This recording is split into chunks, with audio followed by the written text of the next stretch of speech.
आइए दोस्तों, मैं फिर से उपस्थित हूँ एक बहुत ही अच्छी सीख वाली कहानी में। आशा करूँगी कि ये कहानी बहुत पसंद आएगी और यदि पसंद आती है तो प्लीज़ लाइक कीजिएगा, शेयर कीजिएगा, सब्सक्राइब कीजिएगा। आइए जानते हैं, आज की कहानी है सबसे बड़ा धन। एक बार एक शक्तिशाली राजा घने वन में शिकार खेल रहा था। अचानक आकाश में बादल छा गए और मूसलाधार वर्षा होने लगी। सूर्य अस्त हो गया और धीरे धीरे अंधेरा जो है छाने लगा। अंधेरे में राजा अपने महल का रास्ता ही भूल गया और सिपाहियों से अलग भी हो गया। भूख, प्यास और थकावट से व्याकुल राजा जंगल के किनारे में एक टीले पर बैठ गया। थोड़ी देर बाद उसने वहां 3 बालकों को देखा। तीनों बालक अच्छे मित्र थे। वे गांव की ओर जा रहे थे। सुनो बच्चों, जरा यहाँ आओ, राजा ने उन्हें बुलाया। बालक जब वहां पहुंचे तो राजा ने उनसे पूछा, क्या कहीं से थोड़ा भोजन और जल मिलेगा? मैं बहुत प्यासा हूँ और साथ में भूखा भी हूँ। मुझे बहुत भूख लगी है। बालकों ने उत्तर दिया, अवश्य, हम घर जाकर अभी कुछ ले आते हैं। वे गांव की ओर भागे और तुरंत जल और भोजन लेके आ गए। राजा बच्चों के उत्साह और प्रेम को देखकर बहुत प्रसन्न हुआ। राजा बोला, प्यारे बच्चों, तुम लोग जीवन में क्या करना चाहते हो? मैं तुम सबकी सहायता करना चाहता हूँ। कुछ देर सोचने के बाद एक बालक बोला, मुझे धन चाहिए। मैं कभी 2 समय की रोटी नहीं खाई है, कभी सुंदर वस्त्र भी नहीं पहने हैं, इसलिए मुझे केवल धन चाहिए। राजा मुस्कुराकर बोला, ठीक है, मैं तुम्हें इतना धन दूंगा कि जीवन भर सुखी रहोगे। यह शब्द सुनते ही बालकों की खुशी का ठिकाना नहीं रहा। दूसरे बालक ने बड़े उत्साह से पूछा, क्या आप मुझे जो है एक बड़ा सा बंगला और घोड़ा गाड़ी देंगे? राजा ने कहा, अगर तुम्हें यही चाहिए तो तुम्हारी इच्छा भी पूरी होगी।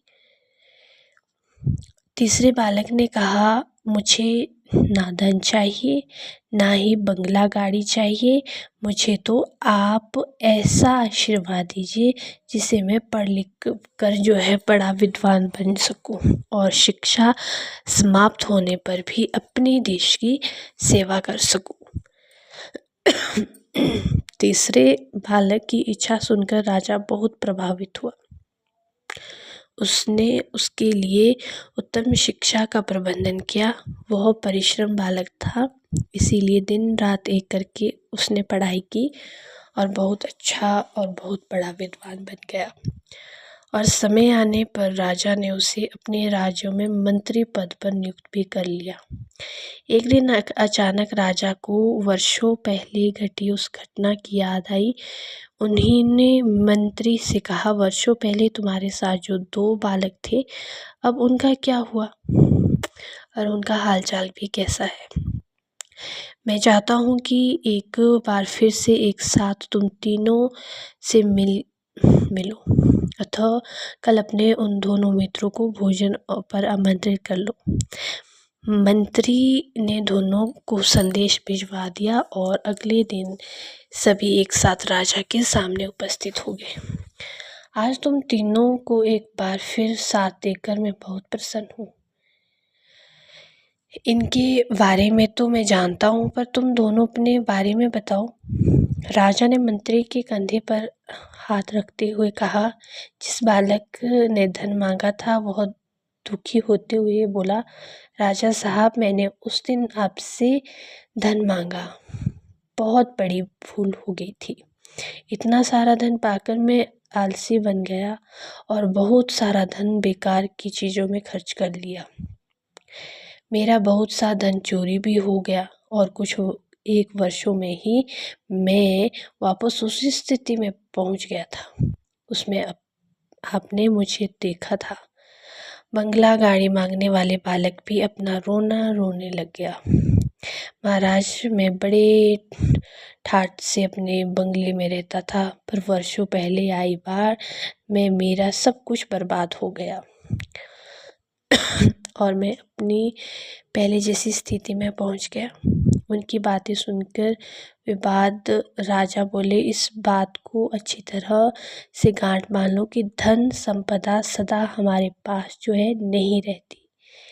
ज्ञान जीवन भर मनुष्य के काम आता है और उसे कोई चुरा भी नहीं सकता। शिक्षा ही मानव को विद्वान और बड़ा आदमी बनाती है। इसलिए सबसे बड़ा जो है धन विद्या होती है। आशा करूँगी कि ये कहानी आपको पसंद आई होगी और ये दोस्तों की वीडियो अच्छी लगी हो तो एक लाइक ज़रूर करें और अपने दोस्तों के साथ भी शेयर करें। मैं मिलूँगी अगली कहानी में, तब तक के लिए जय श्री राम।